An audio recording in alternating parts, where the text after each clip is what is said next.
Hello बच्चों, कैसे हैं आप? उम्मीद करती हूँ आप बढ़िया और एकदम मज़े में होंगे और अपनी पढ़ाई में व्यस्त होंगे।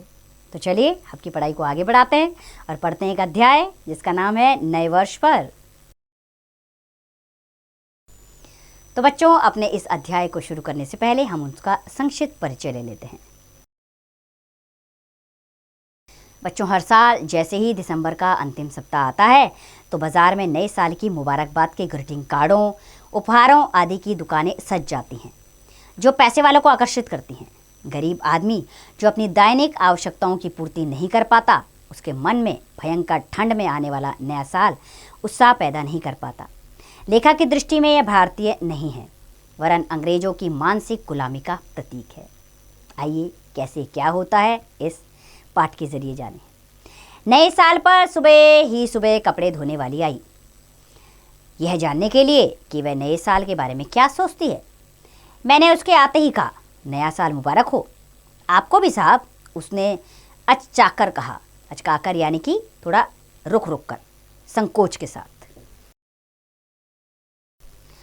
क्या किया कल? कुछ नहीं साहब। वह हैरत से देखने लगी, यानी वो हैरान हो गई कि साहब मुझसे ऐसी बातें क्यों पूछ रहे हैं। नया साल नहीं मनाया? नहीं साहब, हमको पता ही नहीं था। अभी आपने बताया तो मालूम हुआ। तेरे मोहल्ले में किसी ने नहीं मनाया? नहीं साहब, हमारे यहाँ सब बराबर हैं।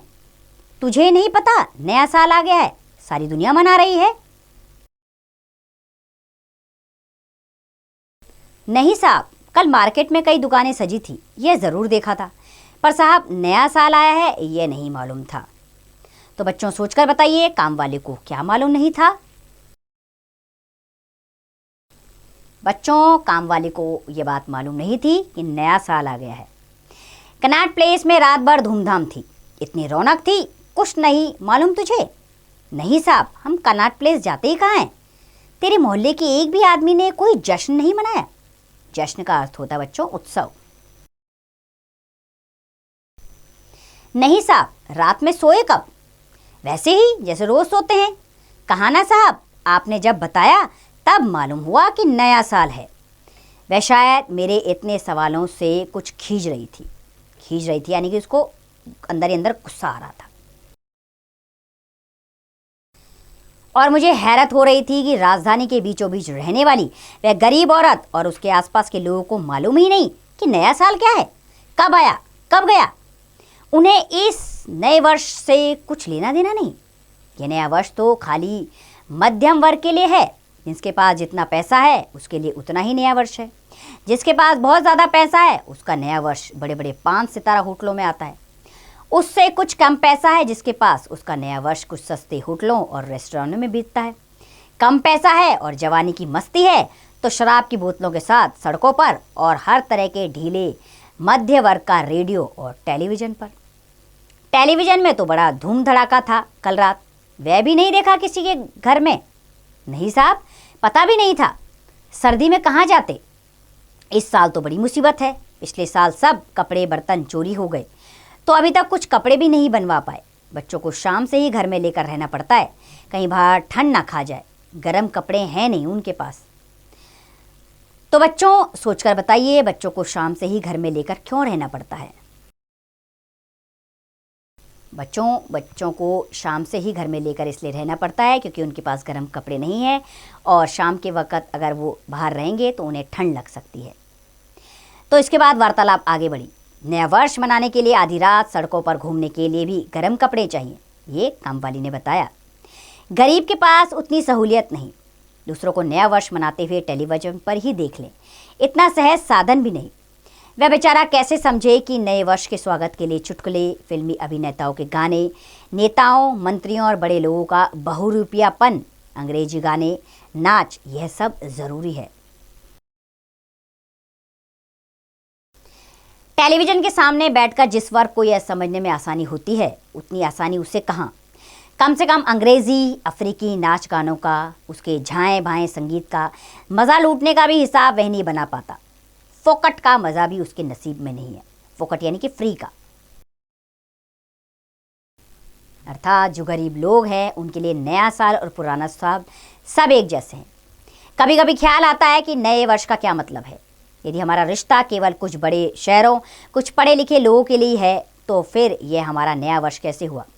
नए वर्ष की उस सुबह जब कपड़े धोने वाली बिना यह कहे कि साहब आप अपने वर्ष की बख्शीश दो और मुंह मीठा कराओ, चली गई, तो लगा कि उदासीनता है उसके मन में हमारे इस नए वर्ष के लिए। गली में सन्नाटा था। होली दिवाली में इतना सन्नाटा नहीं रहता। सुबह से ही गली में चहल पहल, सहगर्मी शुरू हो जाती है। मध्य वर्गीय लोगों का काम करने वाले तमाम गरीब लोग दरवाज़ों पर दस्तक देने लगते हैं। मुबारक हो साहब, हम उत्साह में होते हैं तो उनमें भी उमंग होती है। यह नया वर्ष कैसा, जिसे कि हम किसी ओढ़े हुए उत्साह से मनाते हैं और बाकी समाज कुछ जानता ही नहीं, उसको इस झमेले से कुछ मतलब ही नहीं है। अर्थात एक समाज नए साल को बड़े उत्साह से मनाता है, तो कुछ इस तरह के लोग भी हैं जिन्हें इस नए साल से कोई लेना देना ही नहीं है। ऐसा क्यों?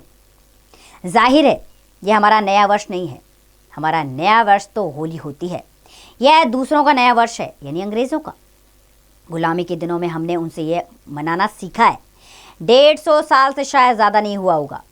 उसके पहले हज़ारों हजार साल की अपनी संस्कृति में हम इस नए वर्ष को नहीं जानते थे। माना कि नए वर्ष को बहुत साल हो गए, पर हम तो उसे 150 साल से ही पहचानते हैं। जब से अंग्रेज बहादुर की हुकूमत शुरू हुई, उसकी खुशी को अपनी खुशी मानने की हमारी आदत पड़ी। वह आदत आज भी पड़ी है। यही औपनिवेशिक दिमाग आज भी बना हुआ है हमारा। यह नया वर्ष हमें गुलामी की विरासत में मिला है। तो बच्चों, सोचकर बताइए कौन सी आदत आज भी पड़ी हुई है? बच्चों, हमें यह आदत आज भी पड़ी हुई है कि जो गुलामी में हमने अंग्रेज़ों से सीखा है, उसे आज तक हम मनाते आ रहे हैं। हमारे देश के तमाम लोगों से इसका कोई खास सरोकार नहीं। यह ज़रूर है, और यह विडंबना और बहुत बड़ा मजाक ही है कि दफ्तर में काम करने वाला एक गरीब चपरासी भी एक शाम सब्जी से कुछ रुपए बचाकर नए साल का एक ग्रीटिंग कार्ड खरीद लाता है और बड़े साहब की मेज़ पर अपनी मुबारकबाद लिखकर रख आता है, जिससे वह बता सके कि वह भी उनके नए वर्ष में शरीक है। शरीक यानी कि शामिल है। उसका ख्याल रखा जाए, बाकी तो उसके लिए भी सब बराबर है। रहे नए वर्ष पर शुभकामनाएं की, तो उसमें अशुभ की आहट तो हमेशा बनी रहती है।